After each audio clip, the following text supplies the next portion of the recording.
الحمد لله رب العالمين والصلاة والسلام على رسوله الأمين وعلى آله وأصحابه أجمعين أما بعد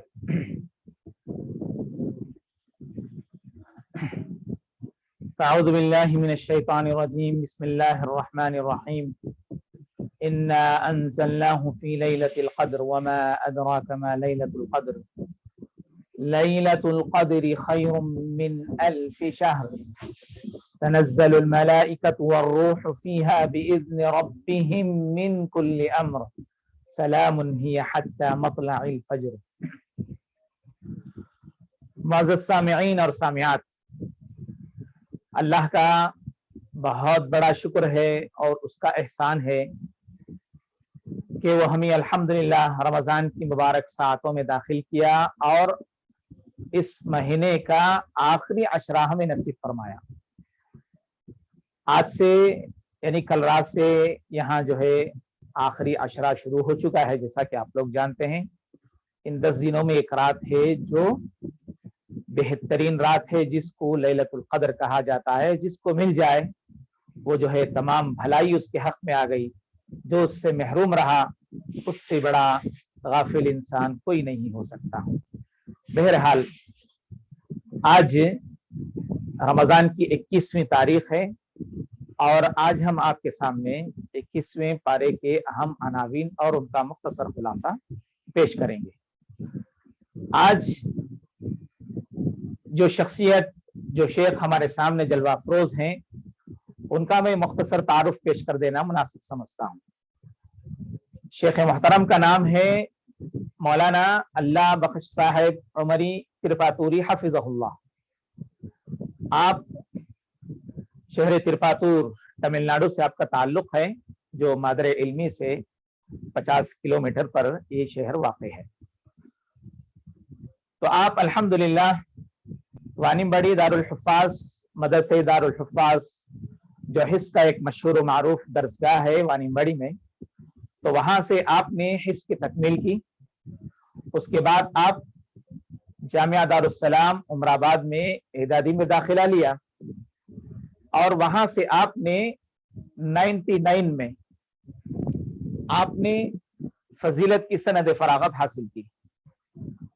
اس کے بعد آپ تقریباً 4 سال شہر ترپاتور میں خدمت کرتے رہے۔ ترپاتور کی جو مرکزی مسجد ہے، جس کو مسجد قاضی قصر الہی کہا جاتا ہے، اس میں آپ امامت اور خطابت کے فرائض تقریباً 4 سال آپ نے ادا کیا۔ اس کے بعد آپ الحمدللہ شاخ ترپاتور کے سیکریٹری بھی رہے 4 سال تقریباً۔ اس کے بعد 2004 میں دوحہ قطر تشریف لائے اور یہاں وزارت الاوقاف میں امام مسجد ہیں، مسجد کی خدمت کر رہے ہیں۔ بہرحال اللہ رب العزت سے ہم دعا کرتے ہیں کہ اللہ تبارک و تعالی شیخ کی خدمات کو قبول کرے اور امت مسلمہ آپ کے علم سے مستفیض ہوتی رہے۔ میں شیخ محترم سے درخواست کرتا ہوں کہ آج آپ 21ویں پارے کے اہم عناوین اور ان کا مختصر خلاصہ پیش فرمائیں۔ فلیتفضل شیخنا۔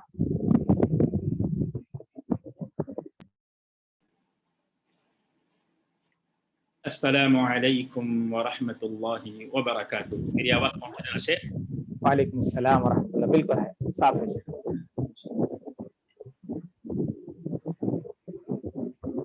الحمد للہ رب العالمین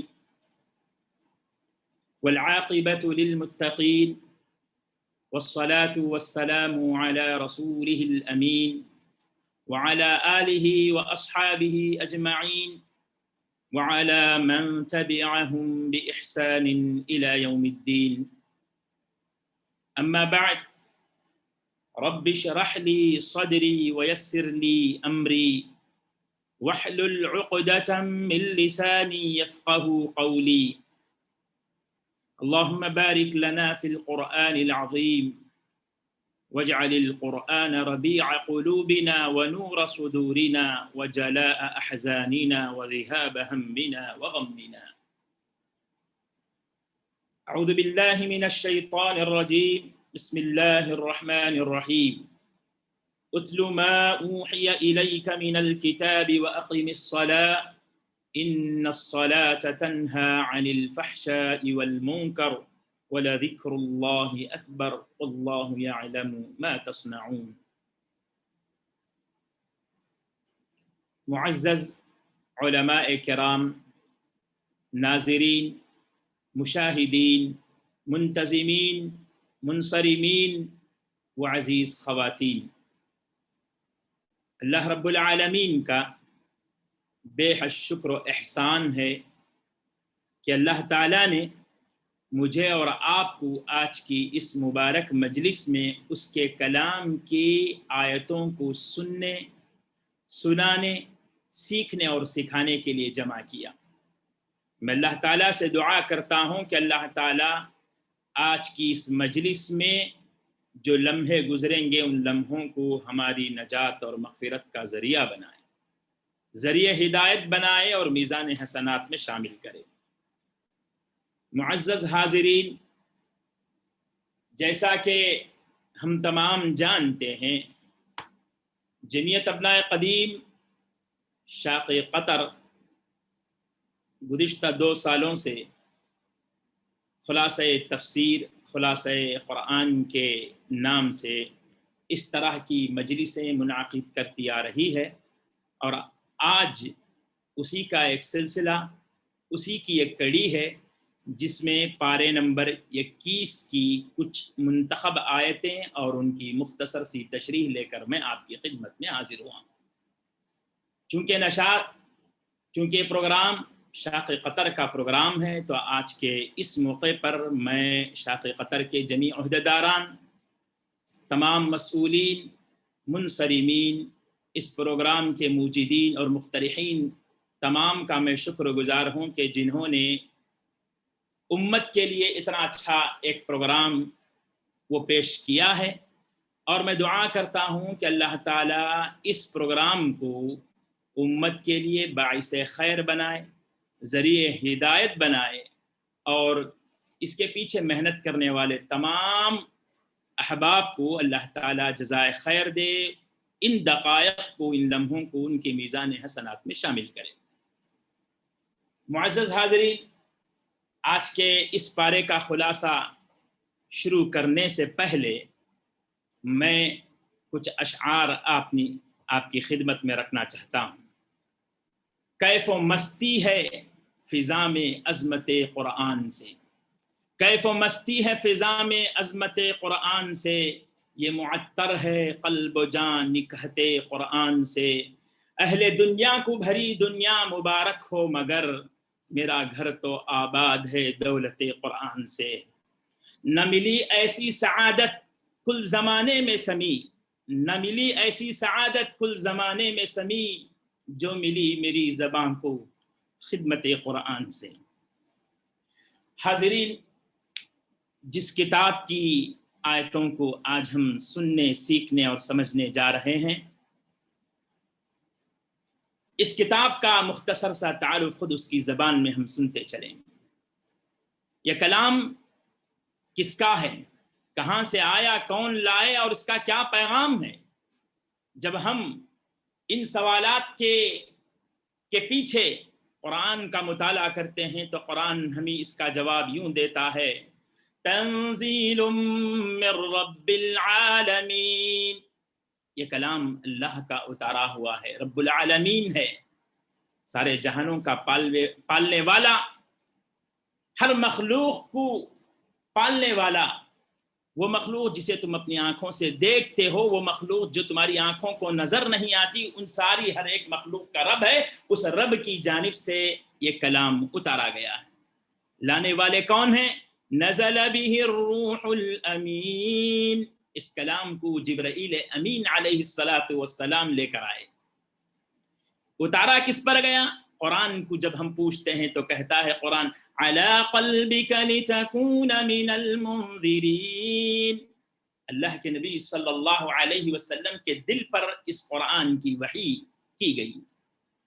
کس زبان میں اتارا گیا؟ بلسان عربی مبین، کھلی عربی زبان میں اس کو اللہ تعالیٰ نے اتارا۔ اس کا مقصد کیا ہے؟ کتاب انزلناہ الیک مبارک لیدبروا آیاتہ ولیتذکر اولو الالباب، یہ مبارک کتاب ہے جس کو ہم نے آپ کی طرف اتارا ہے۔ مقصد یہ ہے کہ لوگ اس کی آیتوں میں غور کریں، سمجھیں، اس کے پیغام کو محسوس کریں، اس کی آواز کو، اس کی تفسیر کو سیکھیں، غور کریں۔ وَلِيَتَذَكَّرَ أُولُو الْأَلْبَابِ، عقل رکھنے والے اس کی آیتوں سے نصیحت حاصل کریں، یہ مقصد ہے۔ معزز حاضرین، قرآن مجید ایک ایسا وسیع سمندر ہے جس میں معانی و مطالب کی، حکمت و نصیحت کی بے شمار انمول موتیاں چھپی پڑی ہیں۔ آج کی اس مجلس میں تدبر و تفکر کا غوطہ لگا کر عبرت و نصیحت کی، حکمت و نصیحت کی ان موتیوں کو تلاش کریں گے جن کی روشنی سے ہماری زندگی روشن ہو جائے، دلوں کو منور کر دے، کردار کو سنوار دے۔ معزز حاضرین، آج کے اس پارے میں تقریباً کل 5 صورتیں ہیں، اور اس صورت کے ابتدائی حصے میں سورہ عنکبوت کی کچھ آیتیں، اور پھر سورۃ الروم مکمل، اس کے بعد سورۃ اللقمان پورا، اور اس کے بعد سورۃ السجدہ مکمل، اور اس کے آخر میں سورہ احزاب کا کچھ حصہ بیان ہے۔ پارے نمبر 21 یہ جو ہے ہندوستانی نسخوں میں یا پاکستان کے نسخوں میں اس کا آغاز ہوتا ہے آیت اتل ما اوحی سے، اور عرب کے جو نسخے ہیں اس میں اس پارے کا آغاز ہوتا ہے ولا تجادلوا اہل الکتاب، اس آیت سے۔ تو میں اتل ما اوحی کی جو آیت ہے اسی سے میں آج کے اس خلاصے کو میں پیش کرنا چاہوں گا۔ معزز حاضرین، سب سے پہلے اس آیت میں اللہ تبارک و تعالی کیا فرماتے ہیں، ہم اس کے ترجمے کی طرف بڑھیں گے۔ اتل ما اوحی الیک من الکتاب، اے نبی آپ تلاوت کرتے رہا کریں اس کی جو وحی کی گئی ہے، جو آپ کی طرف وحی کی گئی ہے اس کتاب میں سے، اس کی آپ تلاوت کرتے رہیں۔ سورۃ الکہف میں بھی تقریباً اسی سے ملتی جلتی آیت آئی جس میں اللہ نے فرمایا وَاتْلُ مَا أُوحِيَ إِلَيْكَ مِن كِتَابِ رَبِّكَ، اے نبی صلی اللہ علیہ وسلم آپ تلاوت کیجئے جو آپ کی طرف وحی کی گئی ہے آپ کے رب کی کتاب میں سے۔ معزز حاضرین، قرآن مجید کی تلاوت تقرب اللہ کا سب سے بڑا ذریعہ ہے۔ سورہ عنکبوت جب شروع ہوئی، جب نازل ہوئی، اور اس کے ابتدائی آیتوں میں جب ہم غور و فکر کریں گے تو اس میں پتہ چلتا ہے کہ یہ بڑے ہی پرکھٹن دور میں اس صورت نازل ہوئی، جب مکے میں مسلمانوں پر ظلم و ستم بارش کی طرح برسنے لگے، ظلم و ستم کے پہاڑ ٹوٹنے لگے، مخالفتوں کے طوفان کھڑے کر دیے گئے، مکے کی سرزمین کو مسلمانوں کے لیے جب تنگ کر دیا گیا، اس دور میں جب یہ صورت نازل ہوئی تو اس دور کو رکھتے ہوئے آپ اس آیت کو محسوس کریں، گویا کہ اس آیت میں تسلی دی جا رہی ہے، یہ نسخہ بتایا جا رہا ہے کہ مخالفتوں اور آزمائشوں کا طوفان جب کھڑا ہوتا ہے تو ان کا مقابلہ کرنے کے لیے یہ نسخہ آپ کو بتایا جا رہا ہے۔ وَاتْلُ مَا أُوحِيَ إِلَيْكَ مِن كِتَابِ، اتْلُ مَا أُوحِيَ إِلَيْكَ مِنَ الْكِتَابِ، آپ اس کتاب کی تلاوت کریں، یہ آپ کی ثابت قدمی کا آپ کو جو ہے سبق دے گا، ثابت قدمی پر آپ کو جو ہے ابھارے گا۔ معزز حاضرین، سورہ آل عمران میں بھی اللہ تعالیٰ نے بتایا وَاعْتَصِمُوا بِحَبْلِ اللَّهِ جَمِيعًا وَلَا تَفَرَّقُوا، مضبوطی سے تھام لو اللہ کی رسی کو، آپس میں تفرقہ مت ڈالو۔ حضرت ابو سعید خدری رضی اللہ تعالی عنہ کی ایک روایت ہے جس میں آپ فرماتے ہیں کتاب اللہ هو حبل اللہ الممدود من السماء الى الارض، کتاب اللہ ہی اللہ کی رسی ہے جو آسمان سے زمین تک تلی ہوئی ہے۔ چنانچہ قرآن کی تلاوت کرنے، اس کی تعلیم اور تفہیم میں مشغول رہنے سے بندے مومن کا اللہ سے تعلق مضبوط ہوتا ہے اور بندہ اللہ سے قریب ہوتا چلا جاتا ہے، اللہ پر اس کے یقین اور توکل کی کیفیت میں پختگی آتی ہے، اسی سے ایک بندے مومن کو صبر و استقامت کی وہ دولت نصیب ہوتی ہے جو باطل کے مقابلے میں اس کا سب سے بڑا ہتھیار بن جاتی ہے۔ سورۃ النحل میں اللہ نے فرمایا وَاصْبِرْ وَمَا صَبْرُكَ إِلَّا بِاللَّهِ، اے نبی صبر کیجئے، آپ کا صبر تو اللہ ہی کے سہارے پر ہے۔ چنانچہ راہ حق کے مسافروں کو یہاں اللہ تعالیٰ کی طرف سے جو ہدایت دی گئی وہ یہ کہ قرآن کی تلاوت کو اپنے شب و روز میں شامل کرو اور اسے اپنا معمول بناؤ، اس سے تمہارا تعلق اللہ کے ساتھ مضبوط ہوگا اور پھر اسی تعلق کے سہارے حق و باطل کی کشمکش میں تمہیں استقامت اور صبر نصیب۔ معزز حاضرین، اتلو ما اوحیا، جسے ہم کہتے ہیں تلاوت کرو، ایک مفسر اس کی ایک بڑی بہترین تفسیر کرتے ہوئے اس کا ایک یہ معنی بتاتے ہیں، تلون اتلو، یہ کلمہ تلون سے نکلا ہے۔ جو تلون اس اونٹنی کے بچے کو کہتے ہیں جو اپنی ماں کے پیچھے پیچھے چلنے لگتا ہے۔ اگر اس معنی کے تحت اتلو ما اوحیا کی اگر ہم تفسیر کریں گے تو اس کا یہ معنی سمجھ میں آتا ہے کہ آپ جو آپ کی طرف وحی کی گئی ہے اس کے پیچھے پیچھے اپنی زندگی کو چلائیے۔ اس معنی کی اور اس تفسیر کی تائید میں وہ آیتیں آپ ذرا دیکھیں، اتبعوا ما انزل الیکم من ربکم، جو اللہ کی طرف سے اتارا گیا ہے اس کی آپ فرما برداری کیجیے۔ ایک اور جگہ فرمایا واتبع ما یوحى الیک من ربک، جو وحی آپ کی طرف سے جو وحی آپ کے رب کی طرف سے کی گئی ہے آپ اسے فالو کیجئے، واتبع ما یوحى الیک من ربک۔ تو معلوم یہ ہوا کہ تلاوت کا مطلب یہ ہے کہ ہم قرآن کو اپنی زندگی میں لائیں، قرآن کے فرامین کے مطابق اپنی زندگی کو ڈھالیں، یہی اصل تلاوت ہے۔ اور اسی تلاوت کی مجھے اور آپ کو، ہم تمام کو ضرورت ہے آج۔ معزز حاضرین، اس آیت میں اس کے بعد جس چیز کا حکم دیا جا رہا ہے وہ ہے نماز۔ وَأَقِمِ الصَّلَاةَ، تلاوت کے بعد اب یہاں حکم دیا جا رہا ہے کہ نماز قائم کریں۔ نماز پڑھنے کا حکم نہیں ہے بلکہ نماز کو قائم کرنے کا حکم دیا گیا ہے۔ نماز کو اس کے وقت پر ادا کرنا ہے، اور نماز یہ اسلام کا ستون ہے۔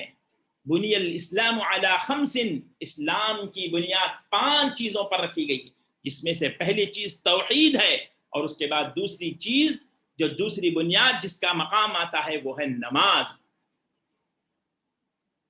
آج مجھے افسوس کے ساتھ یہ کہنا پڑتا ہے امت کا ایک اکثر طبقہ، چاہے وہ خلیج میں ہو چاہے پھر وہ ہندوستان میں یا پاکستان میں، نمازوں کی پابندی کے سلسلے میں بڑی ہی غفلت امت کے طبقے میں نظر آتی ہے۔ کبھی کبھی پڑھ لینا، جمعہ پڑھ لینا، عیدوں میں ادا کر لینا، یا مناسبتوں میں جاگ کر نمازیں پڑھ لینا، شب قدر کے نام سے یا پھر شب معراج اور شب برات کے نام سے جاگ کر نماز پڑھ لینا، یا کسی کی جنازے میں حاضر ہونے کا موقع ہو تو اس وقت نماز ادا کر لینا۔ دوستو، اس کا نام نماز کی پابندی نہیں ہے۔ اللہ کے نزدیک جو سب سے فضیلت والا عمل ہے وہ ہے نماز کو اس کے وقت پر ادا کرنا، اور یہ نماز ایک مومن کی زندگی میں 5 مرتبہ فرض ہے۔ اسی لیے مسجد کے مناروں سے مؤذن یہ صدائیں بلند کرتا ہے، حی علی الصلاۃ، حی علی الفلاح، آ جاؤ نماز کی طرف اور اسی میں تمہاری کامیابی ہے، آ جاؤ کامیابی کی طرف۔ جب ہم حی علی الفلاح، حی علی الصلاح کی کامیابی کا تصور ہمارے دلوں میں زندگی میں مضبوطی کے ساتھ آ جائے گا، اس دن ہماری زندگی بھی کامیاب اور انشاءاللہ ہماری آخرت بھی کامیاب رہے گی۔ معزز حاضرین، یہ نماز پہلے تلاوت کا حکم ہوا، بعد میں پھر آپ کو جو ہے نماز کا حکم ہوا۔ معلوم ہے یہ 2 نسخے کیسے نسخے ہیں؟ نماز اور تلاوت یہ دونوں، ان دونوں میں بڑا گہرا تعلق ہے۔ یہ دونوں مومن کے لیے سب سے بڑا قیمتی تحفہ ہے۔ تلاوت روح کو تازگی دیتی ہے تو نماز آنکھوں کو ٹھنڈک پہنچاتی ہے۔ تلاوت بندے کو رب کی معرفت عطا کرتی ہے اور نماز بندے کو اللہ کا قرب دیتی ہے۔ تلاوت دل کا نور ہے اور نماز روح کا سرور ہے۔ تلاوت دل کی دوا ہے اور نماز دعا ہے. تلاوت دل میں رب کی محبت پیدا کرتی ہے اور نماز اسی محبت کو اظہار کرنا سکھاتی ہے. مختصر الفاظ میں تلاوت محبت ہے اور نماز اظہار محبت ہے. تلاوت شفا ہے اور نماز رب کی ندا ہے. تلاوت سیدھے دل کو چھوتی ہے اور نماز اسی دل کو رب کے آگے جھکا دیتی ہے. نماز مومن کی معراج ہے. تلاوت اسی معراج تک پہنچا دینے والی ایک سیڑھی ہے. تلاوت رحمت ہے، بشارت ہے اور نماز باعث مغفرت و نجات ہے. اور نماز ہدایت ہے، تلاوت ذریعہ ہدایت ہے. نماز دین کا ستون ہے، تلاوت قلب کا سکون ہے. تلاوت دل سے زنگ دور کر دیتی ہے اور نماز زندگی سے بے حیائی اور برائی کو دور کر دیتی ہے. مصیبتوں اور پریشانیوں میں نماز سہارا ہے. حوادث کے اندھیروں میں تلاوت آس اور امید کا ایک سویرا ہے. معزز حاضرین، یہ جو فرق ہے، یہ جو نقطہ ہے، یہ جو پوائنٹس بتائے گئے ہیں، اگر ہم اس پر بھی غور کر لیں تو یقیناً ہماری زندگی سنور سکتی ہے.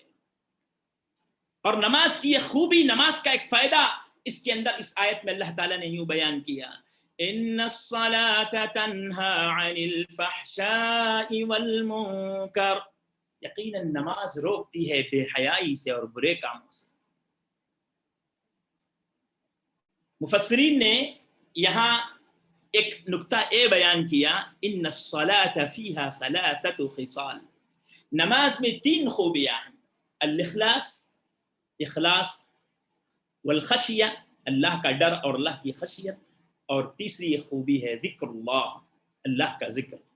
اخلاص یہ آدمی کو نیکی پر ابھارتا ہے. خشیت یہ آدمی کو برائی پر روکتا ہے، اس کے برے جذبوں پر بریک لگاتا ہے. اور ذکر اللہ یہ ان دونوں چیزوں پر آدمی کو ثابت قدم رکھتا ہے اور قوت کے ساتھ جمع ہونے کی طاقت عطا کرتا ہے. تو یہ 3 چیزیں جس نماز میں آ جائے تو سمجھ لیجیے کہ وہ نماز اللہ کے پاس مقبول ہے. حضرت عبداللہ بن مسعود رضی اللہ تعالی عنہ، اللہ کے نبی صلی اللہ علیہ وسلم کی ایک حدیث بتاتے ہیں جس میں کچھ الفاظ اس طرح سے ہیں: لا طاعت لمن یطیع الصلاۃ، لا صلاۃ لمن لم یطیع الصلاۃ. اس آدمی کی نماز ہی نہیں جو نماز کو فالو نہ کرے، جو نماز کی اطاعت نہ کرے. وطاعت الصلاۃ ان تنہی عن الفحشاء والمنکر، کہ بھئی نماز کو فالو کرنا، نماز کی فرما برداری کرنا یہ ہے کہ آدمی اپنے آپ کو برائی اور بے حیائی سے بچا لے. نماز پڑھنے والا آدمی کبھی جھوٹ نہیں بول سکتا، نماز پڑھنے والا آدمی کبھی سود نہیں لے سکتا، نماز پڑھنے والا آدمی کبھی کسی پر ظلم نہیں کر سکتا، نماز پڑھنے والا آدمی کبھی زنا نہیں کر سکتا، بے حیائی کے راستوں پر چل نہیں سکتا، وہ کبھی کسی پر زبردستی نہیں کر سکتا، کسی کا حق نہیں مار سکتا. نماز پڑھنے والا کبھی وہ حرام کی کمائی کھا نہیں سکتا. اگر ہماری نمازیں ہم 5 وقت ادا کرنے کے باوجود کہیں نہ کہیں ان برائیوں کی ایک چھاپ ہماری زندگی میں اگر نظر آتی ہے تو وہاں ہماری نمازوں کا جائزہ لینے کی ہمیں ضرورت ہے. جو نماز ہماری زندگی میں تبدیلی نہ لا سکے تو وہاں مطلب ہے کہ ہم نماز کو صحیح طریقے سے ادا نہیں کرتے ہیں اور نماز کا حق ادا نہیں کرتے ہیں. اس کے آداب اور حقوق کے ساتھ جب آدمی نماز کو ادا کرے گا اسے وہ نماز ضرور برائی سے اور پھر بے حیائی سے روکے. مفسرین فحشاء اور منکر کی تفسیر میں ایک لطیف نقطہ یہ بھی بتاتے ہیں: فحشاء جسے اللہ تعالیٰ نے کہا ہے وہ اس کا تعلق اعمال کی برائیوں سے ہے. جو اعمال کی برائی ہوگی اس سے بھی نماز بچائے گی. اور منکر اس برائی کا تعلق جس کا تعلق عقیدے سے ہے. نماز اعمال کی برائی سے بھی آدمی کو بچائے گی اور پھر عقیدے کی خرابی سے بھی آدمی کو جو ہے نماز بچائے گی. اور ایک مفسر اس کی تفسیر میں یہ بھی بتاتے ہیں: الفحشاء وہ ہے جو چھپ کر کی جانے والی برائیوں کو فحشاء کہتے ہیں. منکر وہ برائی ہے جو سرے عام کی جاتی ہے. جب نماز کو بندہ اس کے پورے تقاضوں کے حساب سے ادا کرنے لگتا ہے تو یہ نماز اسے چھپ کر کرنے سے بھی برائیوں، چھپ کر کی جانے والی برائیوں سے بھی بچاتی ہے، کھل کر کی جانے والی برائیوں سے بھی بچاتی ہے۔ در حقیقت دیکھا جائے یہ گویا کہ یہ اللہ کی طرف سے ایک بہت بڑی ویکسین ہے، اینٹی بایوٹک کا کام کرتی ہے۔ جس طرح ایک دوائی آدمی کو باہر کی بیماریوں کے حملوں سے بچاتی ہے، جس طرح کے دور سے میں اور آپ گزر رہے ہیں، اس میں ہر جگہ ویکسین کے چرچے ہیں۔ ویکسین کے بارے میں یہ گمان ہے کہ یہ ویکسین لینے سے بیماری کے حملوں سے، اس کے اٹیک سے آدمی محفوظ ہو جائے گا۔ تو یاد رکھیے نماز اللہ کی طرف سے دی گئی وہ ویکسین ہے جو فحشا اور منکر کے حملوں سے آدمی کو بچاتی ہے۔ ہمیں دنیا کی ویکسینوں پر تو یقین ہے، اور اس ویکسین کو لینے کے لیے ہم نہ جانے کتنے گھنٹے ہم لائنوں میں کھڑے ہو کر گزار دیتے ہیں، لیکن یہ ویکسین کو حاصل کرنے کے لیے دن میں 5 مرتبہ آپ کو بلایا جاتا ہے۔ بندے اس کی طرف توجہ نہیں دیتے۔ جب ہماری اس ویکسین پر ہمارا یقین آ جائے گا، اس دن ہماری زندگی بدل جائے گی، کیونکہ یہ والا ذکر اللہ اکبر، یہ اللہ تعالیٰ کا ذکر کا سب سے اعلیٰ ترین نمونہ ہے نماز۔ معزز حاضرین، تلاوت قرآن اور نماز دونوں اللہ ہی کے ذکر کے ذرائع ہیں۔ خود قرآن کو بھی اللہ تعالیٰ اپنی جگہ اپنے کلام میں ذکر کے لفظ سے یاد کیا، اِنَّا نَحْنُ نَزَّلْنَا الذِّكْرَ، کہ ہم نے اس قرآن کو اتارا ہے۔ یہاں ذکر کا الفاظ آیا قرآن کے لیے۔ تو نماز جو ہے اللہ کے ذکر کے لیے قائم کرو، اس سورۃ طٰہٰ میں کہا گیا وَأَقِمِ الصَّلَاةَ لِذِكْرِي۔ اس کے علاوہ روز مرہ میں پڑھی جانے والی دعائیں یہ بھی جو ہے اللہ کے ذکر کا ذریعہ ہیں۔ حضور اکرم صلی اللہ علیہ وسلم نے ہمیں ہر عمل اور ہر موقع کی دعا سکھائی، مثلا گھر سے نکلنے کی دعا، گھر میں داخل ہونے کی دعا، کھانا شروع کرنے سے پہلے کی دعا، کھانا کھانے کے بعد کی دعا، کسی سے ملنے کی دعا، آئینہ دیکھنے کی دعا، کپڑے پہننے کی دعا، صبح شام کے اذکار۔ یہ ساری چیزیں کیا ہے؟ ان دعاؤں کو زندگی کا معمول بنا لینے سے ہر لحظہ، ہر قدم، ہر موقع پر اللہ تعالیٰ کے ساتھ بندے کا تعلق اور رشتہ مضبوط ہوتا ہے اور قائم رہتا ہے۔ گویا یہ سب اللہ کے ذکر کی مختلف شکلیں ہیں، لیکن سب سے بڑا، سب سے اعلیٰ ذکر قرآن مجید کی تلاوت ہے۔ معزز حاضرین، اس کو ہمیں یاد رکھنے کی ضرورت ہے۔ اور اس کے بعد دوسری آیت وَلَا تُجَادِلُوا أَهْلَ الْكِتَابِ إِلَّا بِالَّتِي هِيَ أَحْسَنُ، اہل کتاب سے جھگڑا مت کرو مگر بہترین طریقے سے۔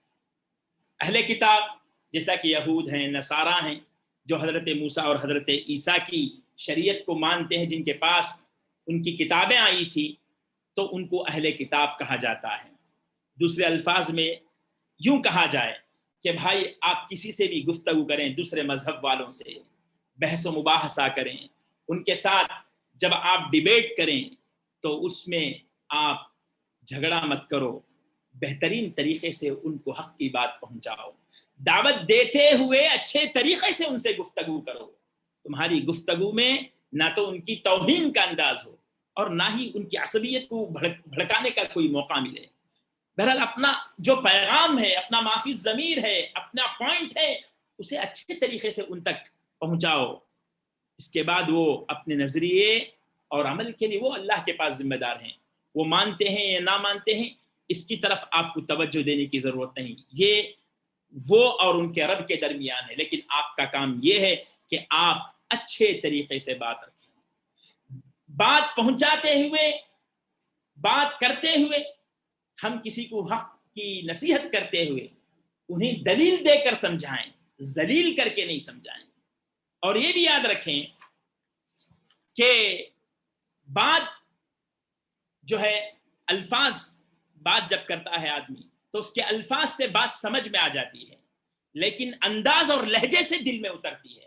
لہٰذا بات کے ساتھ، الفاظ کے ساتھ ایک آدمی کو اس کا انداز اور اس کا لہجہ بھی صحیح رکھنے کی ضرورت ہے۔ إِلَّا الَّذِينَ ظَلَمُوا مِنْهُمْ، جو ہٹ درمی پر اتر آئیں، جو سخت کلامی پر اتر آئیں، تو ان لوگوں کے لیے یہ بتایا گیا کہ کسی حد تک سخت رویہ اختیار کرنے کی، ان کی باتوں کا ان کے انداز میں جواب دینے کی اجازت ہے، مگر ادب اور احترام کے دائرے میں رہتے ہوئے، ظلم کی حد تک نہیں، ادب اور احترام کے دائرے میں رہتے ہوئے ان کا جواب دیا جا سکتا ہے۔ اور پھر یہاں یہ بھی بتایا گیا وَقُولُوا آمَنَّا بِالَّذِي أُنزِلَ إِلَيْنَا وَأُنزِلَ إِلَيْكُمْ، ان سے کہیے کہ ہم ایمان رکھتے ہیں اس پر بھی جو ہماری طرف اتارا گیا اور اس پر بھی جو تمہاری طرف اتارا گیا. یعنی ہم حضرت محمد صلی اللہ علیہ وسلم کو بھی اللہ کا نبی تسلیم کرتے ہیں، قرآن کو بھی اللہ کی کتاب مانتے ہیں، اسی طرح تورات اور انجیل کو بھی تسلیم کرتے ہیں، موسیٰ اور عیسیٰ پر بھی ہمارا ایمان ہے. یاد رکھیے نبی کے بدلنے سے نبی کا رب نہیں بدلتا. شریعت کی صورتیں تو تھوڑی بہت بدل سکتی ہیں، مگر اس کا جو اہم نسخہ، اس کا جو بنیادی پیغام ہے وہ ہے وَإِلَٰهُنَا وَإِلَٰهُكُمْ وَاحِدٌ، ہمارا معبود تمہارا معبود ایک ہی ہے. اسی اللہ نے ہمیں بھی پیدا کیا، تمہیں بھی پیدا کیا، ہم تو اسی کے سامنے سر جھکا چکے ہیں. معزز حاضرین، ان آیتوں کے بعد جب ہم آگے بڑھتے ہیں تو یہاں اس آیت پر میں کچھ باتیں عرض کرنا چاہوں گا. یا عبادی الذین آمنوا ان ارضی واسعۃ فإیایا فاعبدون، اے میرے وہ بندو جو ایمان لائے ہو، میری زمین بہت وسیع ہے، پس تم عبادت کرو. یہاں اللہ نے یا عبادی کیا الفاظ کا استعمال کیا. اس سے اللہ کی محبت، ان جملوں سے اللہ کی محبت، اس کی شفقت ظاہر ہوتی ہے. اے بندو، گویا کہ صحابہ سے کہا جا رہا ہے میرے بندو، اگر مجھ پر ایمان لانے کی پاداش میں مکے کی سرزمین تمہارے لیے تنگ ہو گئی ہے، تمہارے لیے اگر یہاں رہنا محال ہو گیا ہے، حالات کا مقابلہ کرنے کی مزید تم میں طاقت نہیں، تو اس شہر کو چھوڑ دو، کہیں اور چلے جاؤ، میری زمین بہت وسیع ہے. گویا کہ اس آیت میں ہجرت کی طرف اشارہ تھا، ہجرت کی طرف رہنمائی تھی. چنانچہ ہجرت حبشہ اسی آیت کی روشنی میں بعد میں عمل میں آئی. اور یہ بھی یاد رکھیے زمین کی قدر و قیمت اس کی عمارتوں سے، اس کی پاکی صفائی سے نہیں ہے. زمین کی قدر و قیمت اللہ کی نظر میں اس کے دین پر پابندی کی وجہ سے ہے. جس زمین پر اللہ کی عبادت کرنے کا حق نہیں، جس زمین پر دین پر عمل کرنے کا حق نہیں، اس زمین کی کوئی قدر و قیمت نہیں، اس زمین کو چھوڑ دینا ہے. یہاں گویا کہ اس آیت میں ہمیں یہ پیغام ملتا ہے.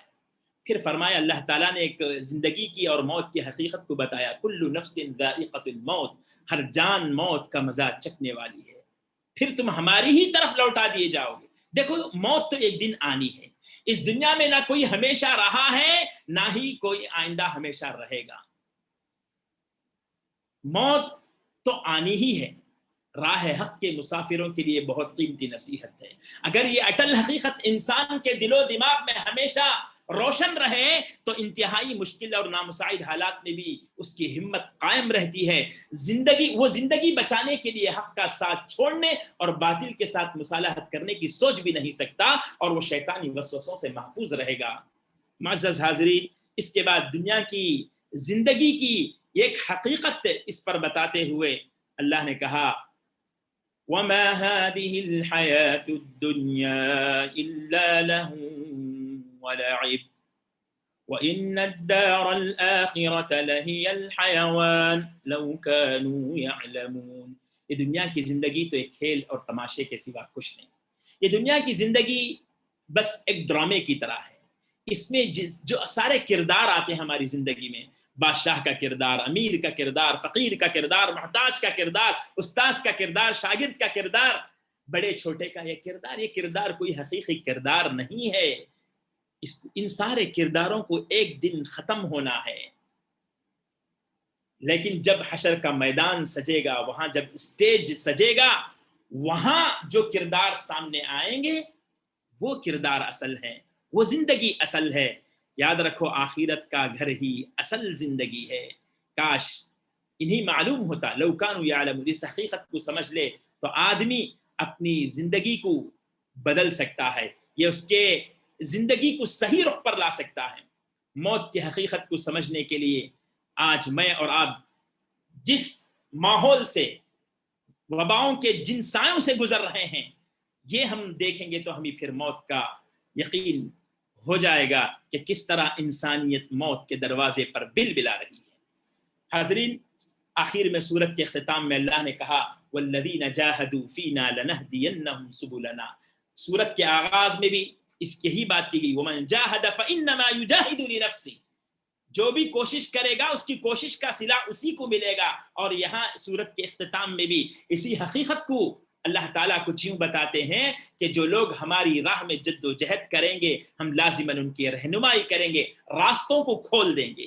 جو لوگ ہمارے لیے قربانیاں دے رہے ہیں، ہماری راہ میں جہاد کر رہے ہیں، انہیں مطمئن رہنا چاہیے کہ ہم انہیں بے سہارا نہیں چھوڑیں گے۔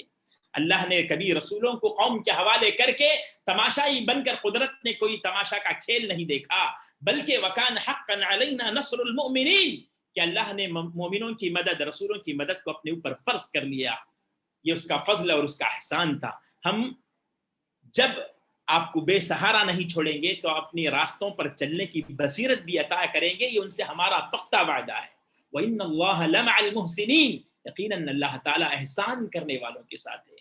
جن لوگوں کا ایمان ترقی کرتے کرتے احسان کے درجے تک پہنچا ہے، پھر اللہ کی راہ میں وہ اپنا تن من دھن قربان کرنے کے لیے انہیں ہر وقت تیار رہنا چاہیے، اور وہ تیار رہتے ہیں، اور اللہ کبھی انہیں تنہا نہیں چھوڑے گا، اس کی تائید و نصرت ہر وقت اس کے ساتھ رہیں گی۔ اس کے بعد سورۃ الروم کا آغاز ہوتا ہے۔ اس میں پیشین گوئیاں ہیں، کچھ پریڈکشن کیا گیا۔ دو بڑی سلطنتیں اس دور کی، ایک ایران کی ایک روم کی، ان دو سلطنتوں میں آپس میں جنگ ہوئی تو ایران جو ہے وہ روم پر غالب آیا، تو اس سے کفار مکہ خوش ہو گئے، اور ان کے خوش ہونے کی وجہ یہ تھی کہ ایران کے جو لوگ تھے وہ آگ کی پوجا کرتے تھے، اور روم کے لوگ، جسے آج ہم اٹلی کہتے ہیں، یہ لوگ شریعت کے ماننے والے تھے، ان کے پاس نبیوں کا تصور تھا، ان کے پاس آسمانی کتابوں کا ایک تصور تھا، رواج تھا۔ تو اس سے یہ نتیجہ کفار مکہ نکالنے لگے، اور نکال کر خوش ہونے لگے کہ بھائی دیکھو بت پرستی کرنے والے ہی جیتے، انہیں کو کامیابی نصیب ہوئی، اور یہ جو لوگ نبیوں کو ماننے والے، نبیوں کی بات کرنے والے، کتابوں کی بات کرنے والے، یہ تو آج ہار کر رہ گئے۔ تو اللہ نے یہاں اس صورت میں ان کو جواب دیا، ایسا نہیں ہے، کچھ ہی سالوں میں حالات کا یہ رخ بدلے گا، حالات کی یہ تصویر بدلے گی، اور ضرور روم کے لوگوں کو کامیابی نصیب ہوگی اور ایران شکست کھائے گا۔ اس میں اس کی پیشین گوئی ہے، اس کے ساتھ ساتھ فتح مکہ اور غزوہ بدر کی کامیابی کی بھی جو ہے اس میں پیشین گوئی ہے۔ جب یہ آیتیں نازل ہوئیں تو حدیث میں اس کی تفسیر میں آتا ہے کہ حضرت ابو بکر صدیق رضی اللہ تعالی عنہ سے جو مشرکین مکہ کے بڑے نامور لوگوں میں ابی بن خلف تھا، اس نے آ کر کے حضرت ابو بکر سے شرط لگائی، کہا کہ کچھ ہی سالوں میں، قرآن کہتا ہے، تمہارا نبی کا یہ فرمان ہے، کچھ ہی سالوں میں حالات بدلیں گے، لیکن ظاہر میں دکھنے میں ایسا نہیں آ رہا تھا، حالات کچھ دوسرا کہہ رہے تھے کہ وہ روم پوری طرح ڈوب چکا تھا، ایران غالب آ چکے تھے۔ ایسے میں یہ کیسے ہو سکتا ہے کہ چند ہی سالوں میں پھر سے جو ہے روم، اٹلی، یہ ایران پر پھر سے سبقت حاصل کرے گا، غلبہ حاصل کرے گا؟ یہ ہو نہیں سکتا۔ اگر اس طرح ہو جائے، بضع سنین کا لفظ ہے قرآن کے اندر، تو 3 سالوں کو یا 3 سے 9 تک کے سالوں کو یہ الفاظ عربی میں استعمال کرتے ہیں۔ تو ابی بن خلف نے کہا کہ 3 سالوں میں یہ پیشین گوئی تمہارے نبی کی پوری نہیں ہوگی، تو ابو بکر تم 10 اونٹ مجھ کو دے دینا، اگر یہ پیشین گوئی ہو گئی تو میں 10 اونٹ تم کو دے دوں گا۔ اس کے بعد جب اللہ کے نبی صلی اللہ علیہ وسلم کے پاس آ کر حضرت ابو بکر نے اس شرط کا تذکرہ کیا، تو اس وقت چونکہ شرط کی ممانعت میں شرط لگانا اور اس کے مال کو کھانا، اس کے سلسلے میں کوئی حرمت نہیں تھی، تو اللہ کے نبی نے کہا کہ ابو بکر جاؤ ابی بن خلف سے کہہ دو یہ 3 سال کی شرط کو 3 سال نہیں بلکہ 9 سال کر دو، یہ پیشین گوئی ہوگی مگر 3 سالوں میں نہیں بلکہ 9 سالوں میں ہوگی، اور پھر اونٹوں کی تعداد جو 10 ہے اسے 10 سے بڑھا کر 100 کر دو۔ تو پھر حضرت ابو بکر ابی بن خلف سے کہتے ہیں کہ 9 سال کے اندر یہ پیشین گوئی قرآن کی صادق آئے گی، اور اونٹ جو ہے وہ 10 نہیں بلکہ 100 ہوں گے۔ ثابت اگر صادق آ گئی قرآن کی یہ پیشین گوئی تو اے امیہ، اے ابی بن خلف، تم میرے کو 100 اونٹ دینا، اور نہیں آئی تو میں اگر ہار گیا اپنی بات میں تو میں 100 اونٹ تم کو دوں گا۔ پھر اس کے بعد جب حالات بدلے، روم پھر سے غالب آئے، تو 100 اونٹ حضرت ابو بکر صدیق کو ابی بن خلف کی جانب سے ملے، جس کو انہوں نے اللہ کی راہ میں صدقہ اور خیرات کر دیا۔ بہرحال اس آیت کے اندر اللہ نے بتایا اس جو سب کچھ ہوتا ہے، للہ الامر من قبل ومن بعد، حالات جیسے بھی ہوں، حالات کے آغاز میں اور حالات کی انتہا میں قدرت اور فیصلے کا مالک صرف اللہ تعالیٰ ہے، اور انشاءاللہ ایک دن ایسا آئے گا کہ مومنین اللہ کی مدد سے خوش ہو رہے ہوں گے، اور اللہ تعالیٰ جسے چاہتا ہے وہ مدد کرتا ہے۔ پھر اس میں ایک نقطہ یہ بھی بتایا گیا، یعلمون ظاہرا من الحیات الدنیا، یہ لوگ دنیا کی زندگی کے صرف ظاہر کو جانتے ہیں، ان کے پاس دنیا کی زندگی کا پورا علم ہے، دنیا کے بارے میں سب کچھ جانتے ہیں، دنیا کو کس طرح سنوارنا ہے، کس طرح سجانا ہے، کس طرح ہماری دنیا میں ترقی کرنا ہے، مگر دین کے حوالے سے ان کے پاس کوئی علم نہیں، دین کی معلومات نہیں۔ آج اس آیت کو ہم ہمارے امت کے کئی طبقے میں اس آیت کو جو ہے صادق آتے ہوئے دیکھتے ہیں کہ ہماری امت کا کتنا طبقہ ایسا ہے جو دنیا کے بارے میں بہت تجربہ رکھتا ہے کہ کہاں کون سی چیز خریدنی ہے، کہاں کون سی چیز ملتی ہے، کس چیز سے گھر سنورے گا، شخصیت سنورے گی، کس چیز سے بینک میں بیلنس بڑھے گا، کہاں سے کمائی ہوگی اور اس کو کیسے خرچ کرنا ہے، کہاں گھومنے جانا ہے، کہاں پھرنے جانا ہے، اچھی کوالٹی کہاں ملے گی، آفر کدھر ہے، اس ساری باتیں امت کا ایک بڑا طبقہ جانتا ہے، مگر انہیں دین کے بارے میں پوچھئے، آخرت کے بارے میں پوچھئے، ان کے پاس سوائے غفلت اور جہالت کے کوئی نہیں ہے۔ اور یہ طریقہ کافروں کا ہے، یہ طریقہ مشرکین کا ہے۔ ایک مومن اور مسلمان کو اس طرح سے نہیں ہونا چاہیے۔ ایک مومن اور مسلمان کی نگاہ جہاں دنیا پر ہوتی ہے، وہیں آخرت کے انجام سے اس کی نظر کبھی اوجھل نہیں ہونا چاہیے، اس کی نظر ہٹنا نہیں چاہیے۔ آخرت سے غافل ہو جانا یہ مومن کا نہیں بلکہ یہ کفار اور مشرکین کا شیوا ہے۔ معزز حاضرین، اس کے بعد اللہ تعالیٰ نے بہت ساری اپنی نشانیوں کا ذکر کیا۔ اللہ نے اس میں انسان کی تخلیق اور اس کی پیدائش کا ذکر کیا اور اس کے بے شمار نشانیوں کا ذکر کیا۔ اس میں ایک چیز اللہ تبارک و تعالیٰ نے فرمایا، یخرج الحی من المیت، یخرج الحی من المیت، وہ نکالتا ہے زندے کو مردے سے، ویخرج المیت من الحی، اور مردے کو پھر زندے سے نکالتا ہے، ویحیی الارض بعد موتها، اور زمین کو سوکھنے کے بعد پھر سے زندہ کرتا ہے، وکذالک تخرجون، اسی طرح وہ تم کو زمین سے دوبارہ نکالے گا۔ زندے کو میت سے نکالنا، زندے کو مردے سے نکالنا، جیسے کہ انڈا ہے، انڈے سے اللہ تعالیٰ مرغی کو نکالتا ہے، انڈا ایک میت چیز ہے، اس سے مردے کو نکالتا ہے، اس سے پھر زندی چیز چوزے کو نکالتا ہے۔ اسی طرح مرغی ایک جاندار چیز ہے، اس سے اللہ تعالیٰ انڈے کو نکالتا ہے۔ اسی طرح ایک کافر کو مومن سے پیدا کرتا ہے، ایک مومن کو کافر کے پیٹ سے پیدا کرتا ہے۔ یہ سب اللہ تعالیٰ کی قدرت کی نشانیاں ہیں، اور یہ اللہ کے لیے بہت آسان ہے، یہ کوئی اللہ پر مشکل کام نہیں ہے اللہ کی ذات کے لیے۔ وَيُحْيِي الْأَرْضَ بَعْدَ مَوْتِهَا، اور زمین کو دیکھیے، ایک زمین قحط سالی سے سوکھ جاتی ہے، مگر اللہ تعالیٰ اسے اپنی رحمت کی بارش سے اسے پھر زندہ کرتے ہیں، اور زمین میں ایک جان آ جاتی ہے اور لہلہاتی کھیتیاں وہاں تیار ہو جاتی ہیں۔ یہ اللہ کی قدرت کا وہ منظر ہے جسے دیکھ کر آدمی کو اس بات پر ایمان رکھنا ہے کہ ہم زندہ ہیں، مریں گے ایک دن، اور پھر اللہ تعالیٰ ہمیں پھر سے زندہ کرے گا، اور ہمیں اس کی دربار میں پھر ہمیں اسی کی طرف ہم کو جانا ہے۔ وَكَيْفَ تَكْفُرُونَ بِاللَّهِ، اللہ کا انکار کیسے کرو گے؟ وَكُنْتُمْ أَمْوَاتًا، تم مردہ تھے، فَأَحْيَاكُمْ، اس نے پھر سے تم کو زندہ کیا، فَأَحْيَاكُمْ ثُمَّ يُمِيتُكُمْ، پھر مارے گا، ثُمَّ أَحْيَاكُمْ، پھر بھی وہ تم کو زندہ کرے گا، وَإِلَيْهِ تُرْجَعُونَ، اسی کی طرف تم کو لوٹنا ہے۔ تو یہ بات کا یہاں احساس دلایا گیا اور اس بات کی اہمیت بتائی گئی، اور اس کے بعد اللہ تعالیٰ کی بے شمار قدرت کی نشانیاں اس کے اندر بتائی گئیں، چاہے وہ انسان کی تخلیق ہو، چاہے وہ انسان کے لیے اس کے جوڑوں کا انتظام ہو، انسان کی بول چال ہو، اور انسان کی نیند، اس کا جاگنا، اس کا سونا، اس کا آرام کرنا، ان ساروں کو، اور پھر بادل کی گرج کو، بجلی کی چمک کو، اور پھر اللہ کی بارش کو، ان ساروں کو اللہ تبارک و تعالیٰ نے اس میں قدرت کی نشانیاں رکھی، اور یہ ساری نشانیاں آدمی کے لیے اللہ کی توحید اور وحدانیت کی دعوت دیتی ہیں۔ اور پھر اللہ تبارک و تعالیٰ نے اس سورت کی تقریباً آیت نمبر 38 میں فرماتے ہیں فَآتِ ذَا الْقُرْبَى حَقَّهُ وَالْمِسْكِينَ وَابْنَ السَّبِيلِ، کہ اپنے رشتہ دار اور مسکین اور مسافر کا حق ادا کرو۔ فآت ذی القربى، قرابت داروں کا، مسکینوں کا، مسافروں کا حق ان کو دو۔ ذالک خیر للذین یریدون وجہ اللہ، یہی بہتر ہے ان لوگوں کے لیے جو اللہ کی خوشی چاہتے ہیں، یہی لوگ ہیں فلاح پانے والے۔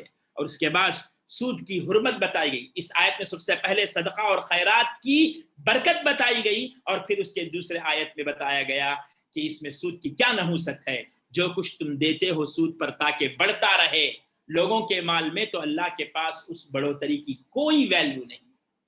یہ انسان کی ایک سوچ ہے، عادت ہے کہ وہ اپنے مستقبل کے لیے بچت کرنا، یہ انسان کی فطرت میں شامل ہے، وہ سوچتا ہے۔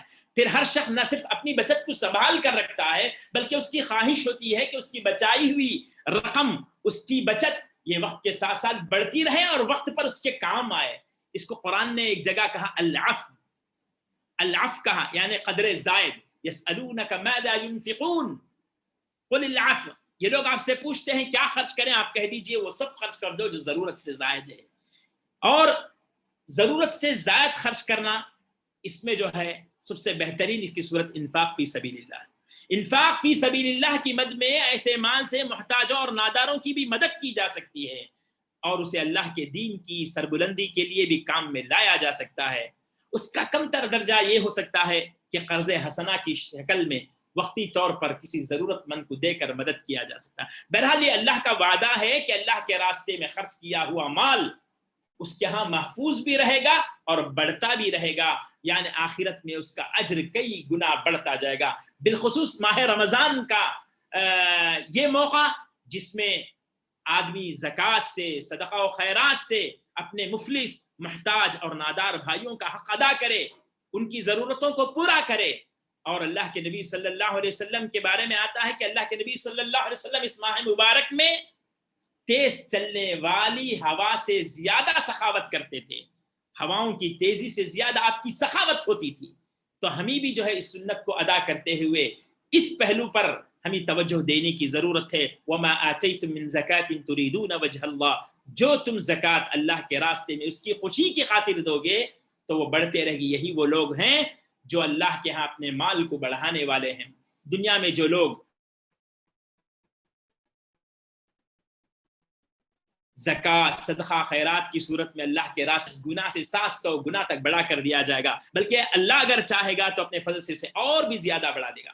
ایسے لوگوں کو آخرت میں جو اجر ملنے والا ہے، جو اس کی خوشی ملنے والی ہے، اس پر ان کا بھروسہ ہونا چاہیے۔ اس آیت میں انفاق فی سبیل اللہ اور سود کو کمپیئر کیا گیا۔ انفاق فی سبیل اللہ یہ کسی بھی بچت کو استعمال کرنے کا بہترین مصرف جو ہے یہ انفاق فی سبیل اللہ ہے۔ اس میں اجر بھی ہے، ثواب بھی ہے، نفع بھی ہے اور یہ ہمیشہ رہنے والا ہے۔ دوسری طرف سود کو رکھا گیا، یہ کسی بچت کو خرچ کرنے کا بدترین مصرف سود ہے۔ اس میں کوئی شخص بغیر محنت کے، بغیر کوئی خطرہ مول لیے ایک طے شدہ رقم باقاعدگی سے حاصل کرتا رہتا ہے، جبکہ اس کی اصل رقم بھی محفوظ ہوتی ہے۔ اس کے بارے میں فرمایا گیا کہ سود کی شکل میں جو سرمایہ تمہارے پاس بڑھتا جا رہا ہے، اللہ کے نزدیک اس کی کوئی قدر و قیمت نہیں، بلکہ اس کی پوچھ ہوگی اور اس کی سخت گرفت ہوگی۔ معزز حاضرین، اس کے بعد آخر میں آیت میں اللہ تعالیٰ نے ایک اللہ کے نبی کو خاص تسلی دی، خاص حکم دیا، فرمایا فاصبر ان وعد اللہ حق ولا يستخفنك الذين لا يوقنون۔ یہ اللہ تبارک و تعالیٰ نے اس آیت کے ذریعے سے سورت کا اختتام کیا، اور اس سورت میں اللہ نے یہ فرمایا آپ صبر کیجیے، بے شک اللہ کا وعدہ سچا ہے۔ چنانچہ یہاں اہل ایمان کی دلجوئی کی جا رہی ہے، آپ لوگ اللہ کے وعدے پر یقین رکھو، ہر حال میں صبر و استقامت کا دامن تھامے رہو، اللہ کی مدد ضرور آئے گی۔ بالآخر اللہ کا یہ دین غالب ہو کر رہے گا۔ جہاں تک تمہارے موجودہ حالات، جو تمہارا جو کرنٹ سچویشن ہے، یہ تو امتحان کا ایک حصہ ہے۔ حسب الناس ان یترکوا ان یقولوا آمنا وهم لا یفتنون، کیا لوگوں نے سمجھ رکھا ہے کہ وہ چھوڑ دی جائیں گے صرف یہ کہنے سے کہ بھئی ہم ایمان لائے ہیں، انہیں آزمایا نہیں جائے گا؟ اس سلسلے میں ہمارا قانون بہت واضح ہے، وَلَنَبْلُوَنَّكُمْ بِشَيْءٍ مِّنَ الْخَوْفِ وَالْجُوعِ وَنَقْصٍ مِّنَ الْأَمْوَالِ وَالثَّمَرَاتِ، ہم ضرور آزمائیں گے، کبھی ڈرا کر، کبھی دھمکا کر، کبھی دے کر، کبھی لے کر، کبھی چھین کر، کبھی نواز کر۔ یہ اللہ کا قانون ہے۔ عشق کے امتحان اور بھی ہیں، تو یاد رکھیے ان امتحانات میں سرخرو آپ لوگ ضرور ہوئے گے، اللہ کے وعدے کے مطابق تمہیں کامیابی ضرور ملے گی۔ چنانچہ اپنے موقف پر ڈٹ کر رہنا ہے، اللہ کے دین کی سربلندی کے لیے اس کے راستے میں اپنا تن من دھن کھپانے کی حکمت عملی کو بدستور اپنائے رکھنا ہے۔ اللہ کی مدد اس راستے میں ضرور تمہارے ساتھ شامل حال رہے گی. اللہ تعالیٰ تمام مشکلات کو دور کر کے تمہیں لازماً کامیاب کرے گا اس دنیا میں بھی آخرت میں بھی. اس پیغام کے ساتھ سورت الروم مکمل ہوتی ہے. اس کے بعد سورت لقمان شروع ہوتی ہے. سورہ لقمان اس کی شروعات میں کچھ قرآن کی عظمت بتائی گئی. تلک آیات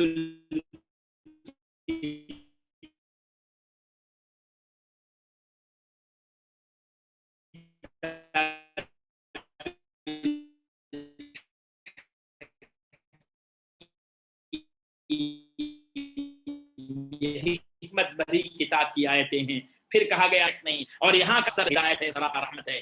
یہاں للمحسنین کہا گیا. محسنین دراصل متقین سے بلند درجے پر فائز وہ لوگ ہیں جن کا ایمان ترقی پاتے پاتے احسان کے درجے تک پہنچا ہے. احسان یہ قرآن کا ایک اہم ٹاپک ہے، جیسا کہ قرآن میں اذا متقوا وآمنوا وعملوا الصالحات ثم اتقوا وآمنوا ثم اتقوا واحسنوا والله يحب المحسنين. جب تک وہ تقوی کی روش اختیار کیے رکھیں گے، ایمان لائیں گے، نیک عمل کریں گے، پھر تقوی میں بڑھتے بڑھتے تقوی کا یہ درجہ ایمان اور کو پار کرتے ہوئے احسان کے درجے پر جب فائز ہو جائیں گے تو اللہ تعالیٰ محسنوں سے بہت محبت کرنے لگے گا.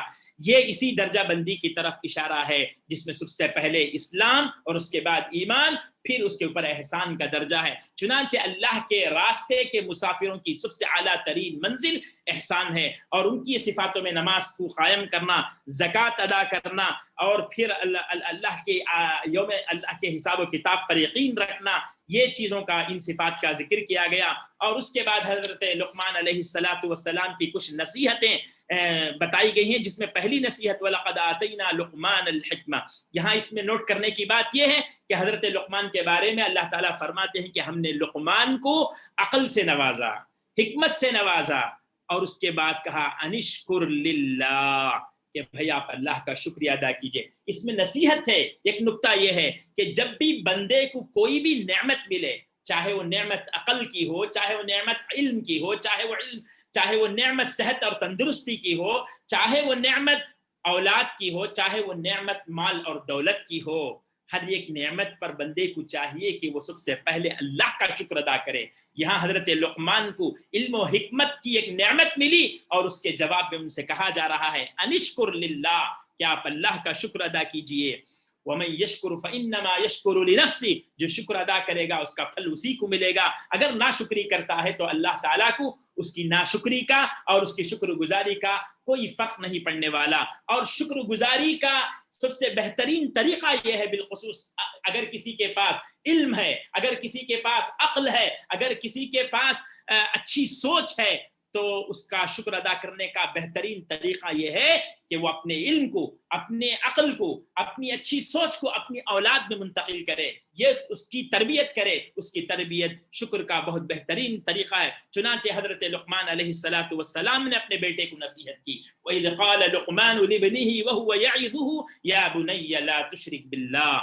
یہاں حضرت لقمان نے اپنے بیٹے کو جو نصیحت کی، اس میں والدین کے لیے ایک بہت بڑی نصیحت یہ ہے کہ وہ اپنی اولاد کے لیے وقت دیں. جس طرح حضرت لقمان نے اپنے بیٹے کے لیے وقت نکالا، ان کے ساتھ بیٹھے، ان کی باتوں کو سنا اور ان کو سمجھانے لگے، نصیحت کرنے لگے. یہ ان والدین کے لیے ایک نصیحت ہے جو اپنے بچوں کے بارے میں ذرا خیال نہیں کرتے، ان کے لیے وقت نہیں دیتے، ان کی تربیت پر دھیان نہیں دیتے. ان کے لیے اس آیت میں پیغام ہے کہ وہ اپنے بچوں کی تربیت پر توجہ دیں، ان کو نصیحت دیں، ان کو دین سکھائیں، اور ان کے ساتھ بیٹھ کر کے ان سے گفتگو کرتے ہوئے انہیں سمجھائیں. اور یہ یاد رکھیے، اگر سمجھانا ہے تو اس میں سب سے پہلے سب سے اہم چیز کو سمجھانا ہے. حضرت لقمان علیہ السلام نے اپنے بیٹے کو نصیحت کرتے ہوئے ہر نصیحت کا ایک مقام، ایک مرتبہ اور اس کی اہمیت کا خیال رکھتے ہوئے انہوں نے اس کی ترتیب کے ساتھ نصیحت کی. چنانچہ پہلے جس بات کی انہوں نے نصیحت کی وہ تھی عقیدے کی اصلاح. فرمایا لا تشرک باللہ، بیٹے اللہ کے ساتھ شرک نہیں کرنا. عقیدہ انسان کا صحیح ہونا چاہیے. انسان کا عقیدہ اگر صحیح ہو تو اس کا دین بھی صحیح رہے گا، اس کی زندگی بھی صحیح رہے گی. اگر انسان کا عقیدہ ہی ٹھیک نہ رہے تو اس کی ساری عبادتیں بیکار. لئن اشرکت لیحبطن عملک. آدمی کا عقیدہ صحیح نہیں، اس کی نماز قبول نہیں، اس کا حج قبول نہیں، اس کا عمرہ قبول نہیں، اس کی زکوٰۃ قبول نہیں، اس کے صدقہ و خیرات اور اس کی نیکیاں قبول نہیں ہوں گی اللہ کے پاس. تو گویا کہ عقیدہ انسان کے جسم میں روح کو جو مقام حاصل ہے بالکل اسی طرح انسان کے دین میں عقیدے کو وہ مقام حاصل ہے، گویا کہ روح کا مقام ہے، روح کے بغیر جسم مردہ ہے۔ بالکل اسی طرح اگر عقیدہ توحید نہیں ہے تو آدمی کتنا بھی دیندار ہو، اس کی دینداری گویا کہ ایک مردے کے مانند ہے، اس کی کوئی حیثیت نہیں ہے۔ لہذا اپنے بچوں کو سب سے پہلے عقیدہ، صحیح عقیدے کی تعلیم دینا ہے، ان کے عقیدوں کی اصلاح کرنا ہے۔ اس کے بعد پھر حضرت لقمان نے ماں باپ کے ساتھ حسن سلوک کی، ایک نصیحت کی، پھر فرمایا حضرت لقمان نے اپنے بچے کو کہ نمازوں کی پابندی رہے، لوگوں کو جو ہے اچھی باتوں کا حکم دے، اور پھر ونہ عن المنکر، برائی سے روکے، اور پھر یہ بھی فرمایا کہ وصبر علی ما اصابک، یہ ہم پر بہت ضروری ہے کہ ہم بالخصوص خلیج میں رہنے والے اپنے بچوں کو اس نہج پر تربیت کر دیتے ہیں۔ یہ یہاں کی یہ لائف سٹائل ایسے ہوتی ہے کہ بچے تکلیف کیا ہے جانتے ہی نہیں ہیں، بچوں کو صرف یہاں کا آرام، یہاں کی آسائش یہی جانتے ہیں، لیکن زندگی کے نشیب و فراز کو، دھوپ اور چھاؤں کو، خوشی اور غم کو، تکلیف اور راحت کو، ان سارے چیزوں کو یہاں کے بچوں کو سمجھانا ہوگا۔ اور تکلیف، اگر زندگی میں تکلیف کا اسٹیج آ جائے تو اس پر صبر کرنا، یہ ہم اپنے بچوں کو سکھانا ہے۔ وَاصْبِرْ عَلَىٰ مَا أَصَابَكَ، جو بھی تکلیف تمہیں پہنچے اس پر صبر کرو، صبر کی تلقین کرنا، بچوں کو صبر والا بنانا، یہ بھی جو ہے ایک ماں باپ کا فریضہ ہے۔ اس کے بعد اللہ تعالیٰ نے حضرت لقمان کی ان نصیحتوں کو ذکر کیا جس میں انہوں نے بچے کو غرور اور تکبر سے بچایا، غرور اور تکبر سے بچنے کی نصیحت کی، اور یہ بھی ایک کہا اس نے وَغْضُضْ مِن صَوْتِكَ وَاخْفِضْ فِي مَشْيِكَ، اپنی چال میں میانہ روی اختیار رکھو، اپنی آواز کو پست رکھو، خصوصاً کسی سے بات کرتے ہوئے اونچی آواز میں چیخنے چلانے کے بجائے دلیل کے ساتھ پروقار انداز میں گفتگو کرو، کیونکہ عام طور پر بحث کرتے ہوئے آدمی اونچی آواز میں چیخ چیخ کر اس وقت بولتا ہے جب اس کے پاس کوئی دلیل نہیں ہوتی، گویا کہ وہ آواز کے زور سے دلیل کو کمزور کر دینا چاہتا ہے۔ لیکن یاد رکھیے بات تمیز سے اور اعتراض دلیل سے کی جاتی ہے، اور یہ بھی یاد رکھیے اپنی آواز کے بجائے ہم دلیل کو بلند کریں، کیونکہ پھول بادل کے گرجنے سے نہیں برسنے سے اگتے ہیں، لہٰذا ہم کسی پر بات کریں تو ان پر گرجنے کے بجائے ہمدردی، خیر خواہی کے ساتھ حکمت اور نصیحت کی، دلیل کی، ان پر رحمت کی بارش برسائیں، پھر دیکھیے ان کے اندر قبولیت کی، تائید کے پھول کھلیں گے، قبولیت کے پھول کھلیں گے ان کی زندگی سے۔ تو یہ اصل چیز ہے۔ یہ چیخنا چلانا یہ کوئی کمال نہیں، چیخنا چلانا اگر کوئی کمال ہوتا تو یہ ٹیلنٹ، یہ کمال تو گدھے کے پاس بھی ہے، گدھا چیخنے میں چلانے میں بہت ماہر ہے۔ تو ان انکر الاصوات لصوت الحمیر، یقیناً سب سے ناپسندیدہ آواز گدھے کی آواز ہے۔ خواہ مخواہ بلند آواز سے بولنے میں انسان کی کوئی بڑائی نہیں ہے، اس میں اگر کوئی بڑائی ہوتی تو اس کا تو زیادہ حقدار، جیسا کہ میں نے کہا، گدھا ہوتا، جبکہ حقیقت یہ ہے گدھے کی آواز سب آوازوں میں سب سے زیادہ مکروہ اور ناپسندیدہ سمجھا جاتی ہے۔ چنانچہ ایک انسان کو زیب نہیں دیتا کہ وہ گدھے کی طرح چلا کر گفتگو کرے۔ بالخصوص اس آیت پر ہم کو ہندوستان جیسے ماحول میں دعوت کے میدان میں اس کا لحاظ زیادہ رکھنا چاہیے۔ آج بالخصوص ڈیبیٹ شو کے اندر بحث مباحثہ مناظرے کے نام پر جو آداب اور جو احترام کی دھجیاں اڑائی جاتی ہیں، جو چیخ اور چلا کر حق کو دبانے کی کوشش کی جاتی ہے، یہ جو ہے کوئی اسلوب نہیں ہے۔ ایسی محفلوں سے، ایسے انداز سے ایک آدمی کو اجتناب کرنا چاہیے۔ اور آخر میں اللہ تبارک و تعالیٰ نے اللہ کے ان 5 علموں کا تذکرہ کیا، ان اللہ عنده علم الساعہ، قیامت کا علم، وینزل الغیث، بارش کب نازل ہوگی۔ ویدر رپورٹ پہ تو آج شاید آپ کو پتا چل جائے گا کہ بھائی فلاں دن بارش ہو گئی، فلاں دن بارش ہونے والی ہے۔ آج دوحہ کے ویدر رپورٹ کے تعلق سے بھی میں نے کل اخبار میں یہ پڑھا کہ آج اور کل بارش ہونے والی ہے۔ یہ تو ویدر رپورٹ ہے، لیکن اس کا صحیح علم اللہ کے پاس ہے۔ آج دوحہ میں بارش نہیں ہوئی، یہ وہ لوگ اندازہ کر سکتے ہیں، مگر اس کا صحیح علم تو اللہ کے پاس ہے۔ کب ہوگی، کتنی ہوگی، کیا نفادار ہوگی، اور کیا تباہ کرنے والی بارش ہوگی، اس کا علم کوئی ٹیکنالوجی، کسی سائنسدان کے پاس، کسی ٹیکنالوجی کے پاس یہ علم نہیں ہے۔ یہ علم اللہ کے پاس ہے۔ قیامت کا علم، بارش کا علم، ماں کی پیٹ میں پلنے والی اولاد کا علم، کل کوئی نفس، کوئی جان کل کے دن کیا کرے گی، کیا فیصلہ لے گی، اور کس زمین پر وہ اسے موت آئے گی، کب مرے گی، کس حال میں مرے گی، کوئی جان، تو اس کا سارا چیز کا علم اللہ کے پاس ہے۔ ان اللہ علیم خبیر، اللہ تعالی علیم اور خبر رکھنے والا. اس کے بعد سورۃ السجدہ کے اندر بھی قرآن کی بے شمار عظمتوں کا تذکرہ ہوا. اس کے دن قیامت کے دن مجرموں کا کیا حال ہوگا اسے بھی اللہ نے بتایا. وَلَوْ تَرَىٰ إِذِ الْمُجْرِمُونَ نَاكِسُو رُؤُوسِهِمْ عِنْدَ رَبِّهِمْ. قیامت کے دن مجرموں کا یہ حال ہوگا کہ وہ لوگ سر جھکائے کھڑے ہوں گے, کہیں گے ربنا ابصرنا, بولا آج ہم نے حقیقت کو سمجھ لیا, سن لیا, تیرا پیغام سن لیا, اپنا رزلٹ سن لیا اور اپنا انجام اپنی آنکھوں سے دیکھ لیا. فرجعنا, لوٹا دے ہمیں, نعمل صالحا, جا کر کے ٹھیک کام کریں گے, اچھے کام کریں گے, اچھے طریقے پر چلیں گے, تجھے تیرے طریقے پر زندگی گزار کر واپس لوٹائیں گے. لیکن اللہ کہتا ہے وَلَوْ رُدُّوا لَعَادُوا لِمَا نُهُوا عَنْهُ, انہیں جانے کا موقع نہیں دیا جائے گا. اگر یہ واپس لوٹیں گے تو وہی کر کے لوٹیں گے جو کر کے آئے تھے. یہ اللہ کا کہنا ہے. اِنَّا مُوقِنُونَ, ہم لوگ ان کو ابھی یقین ہو گیا اللہ جانے کا موقع دے, لیکن یہ موقع انسان کو دوبارہ ملنے والا نہیں ہے. لہذا اس زندگی کو ہی ایک فرصت کا موقع سمجھیں, یہ غنیمت جان کر کے ہمیں اپنے اعمال کی, اپنی زندگی کی طرف توجہ دینے کی ضرورت ہے. اور اس کے بعد اللہ تبارک و تعالیٰ نے ایک داعی کے ایک بہترین خوبی کا ایک تذکرہ کیا. فرمایا وَجَعَلْنَا مِنْهُمْ أَئِمَّةً يَهْدُونَ بِأَمْرِنَا لَمَّا صَبَرُوا, یعنی بنی اسرائیل میں سے ہم نے ان میں سے ایسے امام اٹھائے جو ہمارے حکم سے لوگوں کی ہدایت کرتے تھے جبکہ انہوں نے صبر کی روش اختیار کی, صبر بھی کیا. آج قرآن کی تبلیغ و ترویج کے میدان میں یہ آیت ہمارے لیے نشان منزل بن سکتی ہے. جس انداز میں یہاں اللہ تعالیٰ نے ان لوگوں کی تعریف کی, اس کے لطیف احساس سے ہمارے دلوں میں ایک شوق جاگنا چاہیے. ہمیں چاہیے کہ ہم بھی ان کی طرح ان کے کردار اور خوش نصیبی سے متعلق اپنے دلوں میں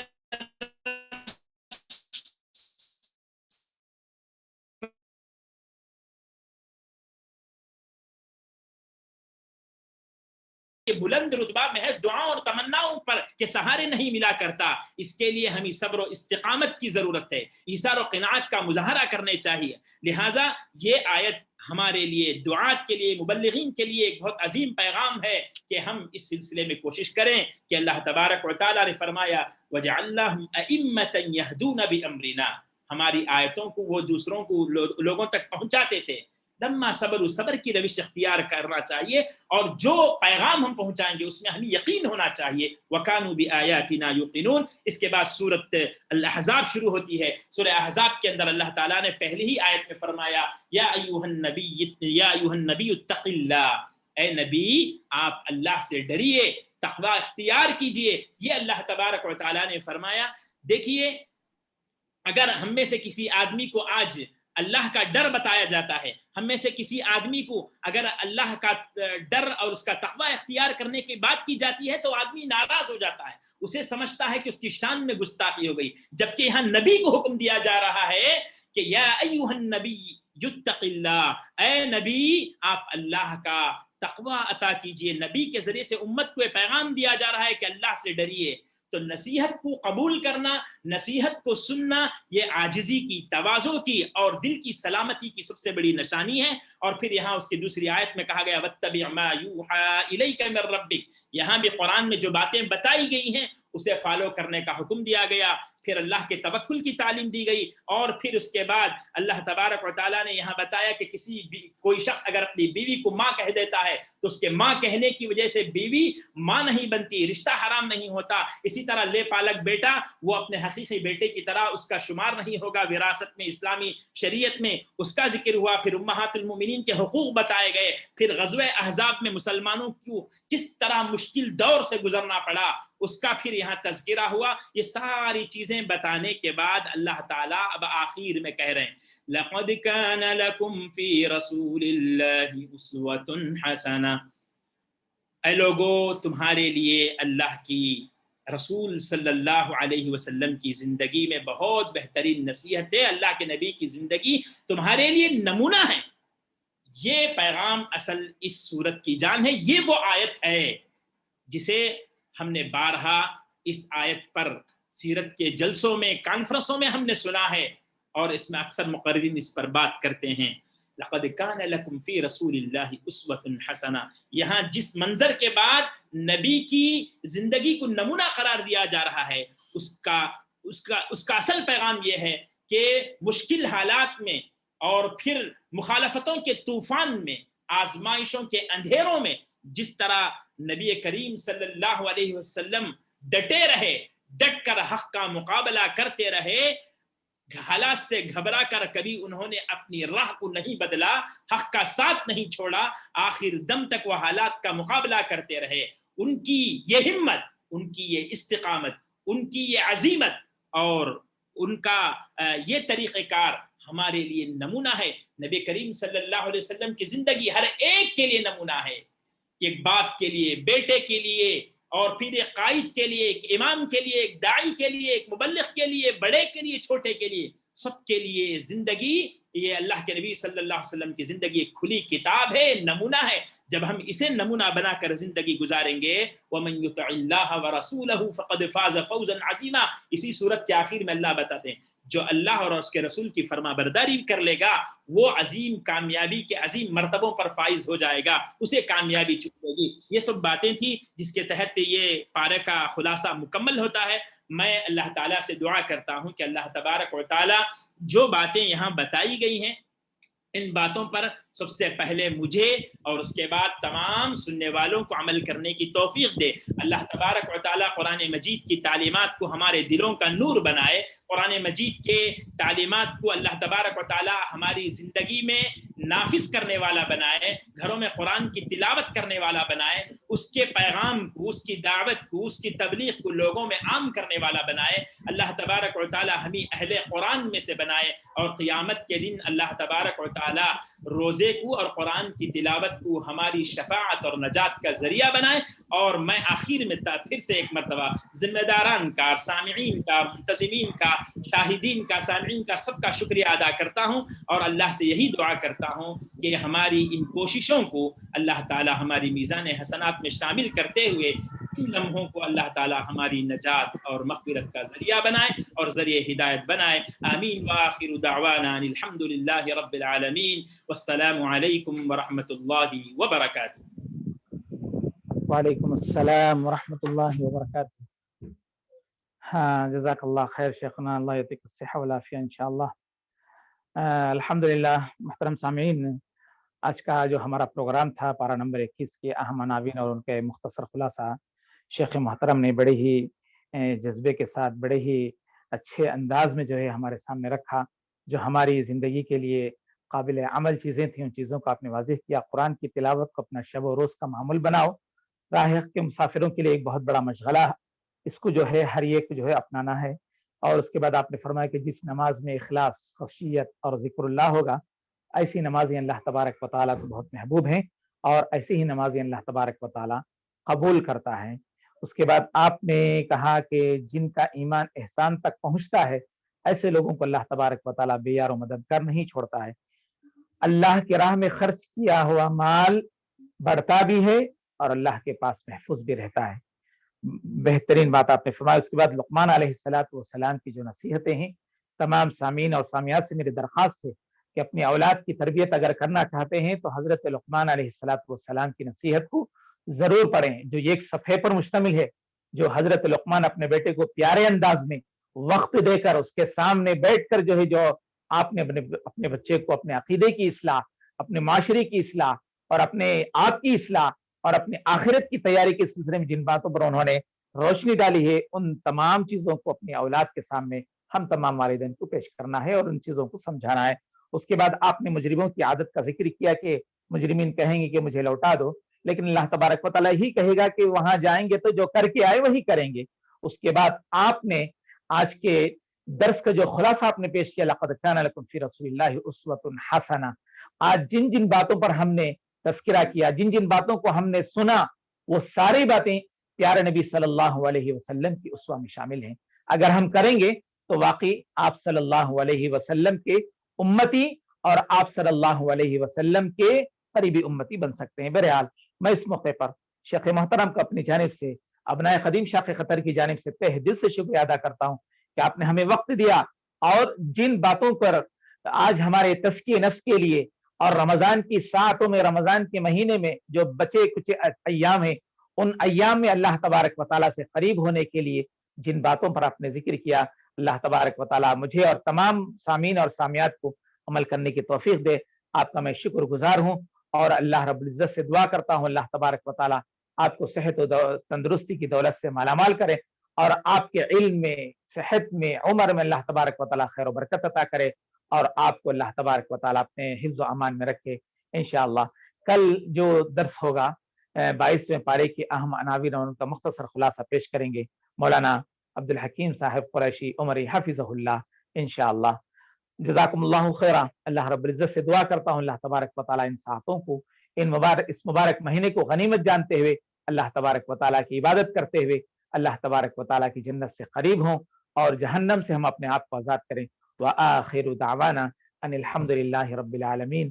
السلام علیکم ورحمۃ اللہ وبرکاتہ.